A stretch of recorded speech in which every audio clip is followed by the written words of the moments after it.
can just kind of make some more Samsung Galaxy S20 FEs like an S21 FE, I think that would be awesome. Unfortunately, the Samsung Galaxy S21 kind of took away a lot of things that I missed about the S20 FE, like the microSD card slot. That in and of itself was a massive thing for sure, but regardless, let's go ahead and see how this phone holds up in 2021. Now I will go ahead and leave a link down below if you want to pick it up. You can get them from there and help support the channel at the same time. Now starting off with the front, the Samsung Galaxy S20 FE has that 6.5-inch Super AMOLED display, and it's a 1080p panel. And to be honest, when I first got it, I couldn't really tell too much that it was a 1080p panel, but I could definitely tell the resolution wasn't crazy high compared to the S20 at that time. And it was also a flat display, so that was another pretty big difference.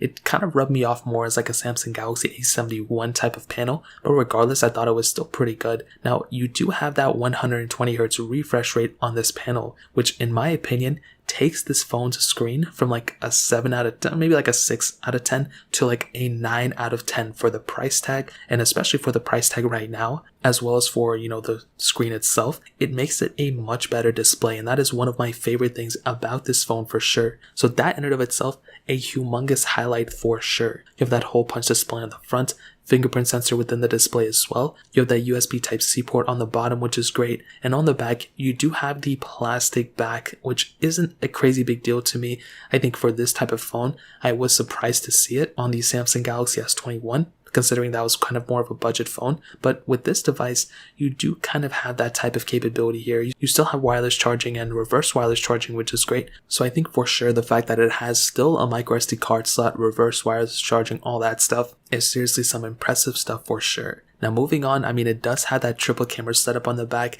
and we already have to talk about it. So first of all, it is almost the same type of setup as the Samsung Galaxy S20. Even the Samsung Galaxy S21 is very, very similar. So you have that 12 megapixel wide angle lens, an 8 megapixel telephoto lens, then a 12 megapixel ultra wide sensor. Now, I really do think that having this triple camera thread, as I mentioned before, I have to come up with a different name, it's so corny, but the fact that it has these 3 cameras is an awesome thing, and definitely one of my favorite things about this phone. Having this type of capability, you can zoom in a lot, you can zoom out a lot. That's really all you need to be able to do. There's really not a lot of else stuff you need to do, to be honest. A depth lens would be great, LiDAR sensor, whatever, but you can do 4K at 60, and that's good enough for me. Now, unfortunately, with something like the Samsung Galaxy S20, you could do 8K, so that is something that they didn't put on this phone, but I felt like the video quality was great, the photo quality is great, and with Samsung, even though I don't like One UI that much, their camera software, you guys have to admit, it is one of the best camera softwares out there for any device. I am including iPhones.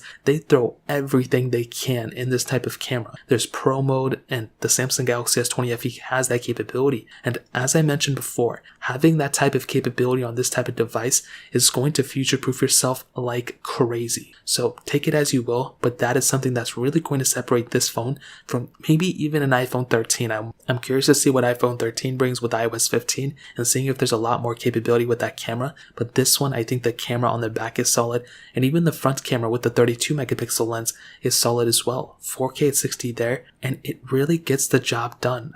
I really don't think, I think the problem with these Android lenses are the apps that take advantage of these cameras. So for example, Snapchat, Instagram, I don't know why these app developers don't make the front camera better on these phones. It's insane. I will never understand it. Hopefully it gets better, but as of right now, I really do think the back camera is great. The front camera is pretty good as well, and having 4K 60 on both the front and the back is a really impressive thing for sure, and it is something that I really do like. So in terms of the cameras, that really pretty much covers it up. Now moving on to the software and the battery life, probably 2 of the more important aspects for this phone. So first of all, it does have One UI 3, technically. It started off, I think, with One UI 2, and I do think, Android 11 has been an improvement in a lot of different ways, and some things to consider is that Samsung not only has increased their, standard life support for their phones, so software updates, but they've also, helped increase the support for their security updates. So this phone is probably going to be getting Android 12 and then maybe Android 13 as well, give or take, maybe not, but it will be getting an additional security year of update as well. So again, another W in my opinion. It's like the longer you get these phones, the better they are. And this is another example of it. Now, is it perfect? Not really. I'm not a huge fan of One UI. I think everyone knows that by now.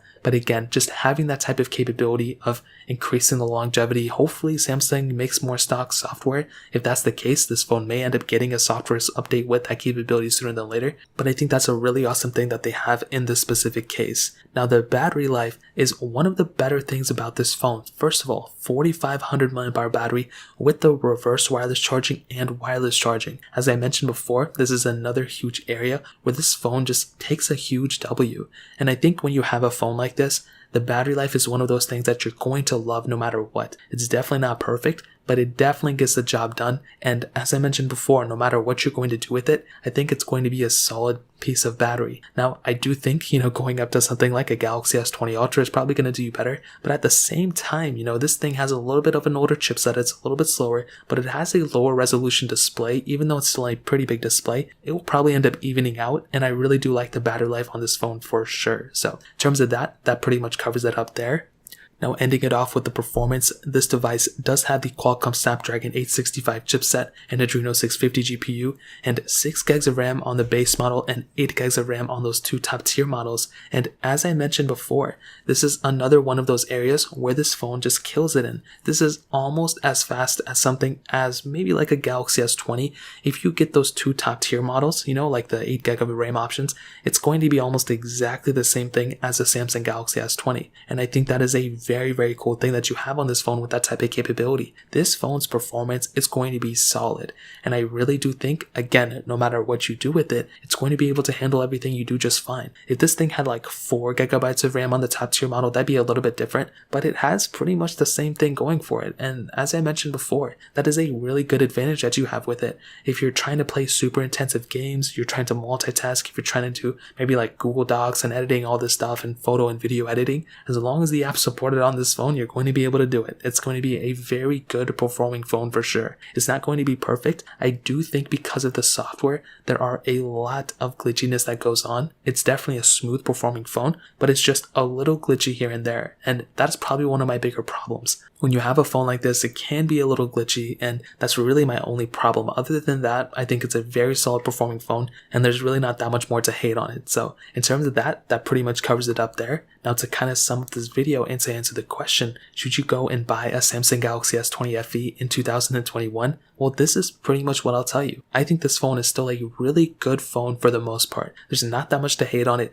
It has a lot of capability, and I really do think if you have the money like for $500 or $600 in the used market, this thing is a solid phone for sure. Now, I would probably recommend you, if you have the opportunity to, go up to something like a Samsung Galaxy S21. There's a little bit more capability with that phone, but you do lose a microSD card slot. But I really do think that it may be worth the money for the longevity and stuff. But the S20 FE, you're getting a solid screen, you're getting that 120Hz refresh rate, a big sized battery with reverse wireless charging and wireless charging. Those are awesome features that, even iPhones don't have yet. And 4500 mAh, that is a massive sized battery. You're getting a solid camera on the back. That camera in and of itself is a solid lens for sure. You're getting a beautiful front facing camera as well. That in and of itself is another solid thing. The performance is great. That's going to be able to, that's like another 30 points right there. And you're getting the microSD card slot, which is another humongous W. And the fact that it's a pretty cheap package is a pretty insane deal in my opinion. It's definitely not perfect. I don't really like the plastic back. And I do think, the Samsung Galaxy S20 has an overall better camera. So if you can probably find that for cheaper, then that's like a no-brainer. But this thing is pretty close to an S20. It's kind of close to an S21. And again, if you have the money, I would say go for it. If you have a little bit more money, getting a Galaxy S21 may be better, but probably getting a Galaxy S20 would probably be the even better one on top of all those. So that pretty much covers it up for the most part. If you guys have any other questions or if you want to pick up these phones as I mentioned before, links will be down in the description. You can get them from there and help support the channel at the same time. Hit the like button, but definitely hit that subscribe button. Every single subscriber that we get really does count, so it means so much if you guys get that. Also check out the other links down in the description as well. My Twitter, my Instagram, my other channels. More importantly than everything else, I love every single one of you guys. Hopefully I'll catch you guys in the next video. Peace out till then.